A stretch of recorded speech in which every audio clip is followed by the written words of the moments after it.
आदिवासी बहुल जिल्हा म्हणून ओळख असलेल्या पालघर जिल्ह्यात नालासोपारा मतदारसंघाचा समावेश होतो। बहुजन विकास आघाडीचे आमदार क्षितिज ठाकूर हे सलग तिसऱ्यांदा नालासोपारा मतदारसंघाचे प्रतिनिधित्व करत आहेत। गेल्या 2 वर्षांच्या कालावधीत आमदार क्षितिज ठाकूर यांनी आपल्या मतदारसंघात नक्की काय कामे केली हे जाणून घेण्यासाठी आम्ही घेऊन आलो आहोत आमदारांचे रिपोर्ट कार्ड। या माध्यमातून आम्ही काही मतदारांशी प्रातिनिधिक स्वरूपात बोलून त्यांच्या प्रतिक्रिया जाणून घेतल्या आहेत।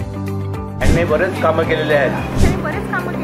विरारमध्ये जी अडचणी नसली ती प्रॉब्लेम सॉल्व्ह करतात, खास करून महिलांसाठी त्यांनी खूप चांगले कामं केलेले आम्हाला दिलेले आहेत।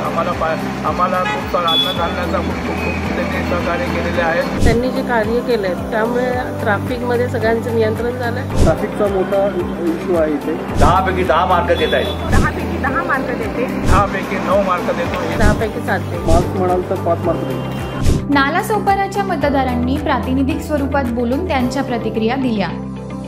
मतदारांनी आमदारांच्या रिपोर्ट कार्डवर दिलेल्या मार्कांची सरासरी होते 8.2 गुण।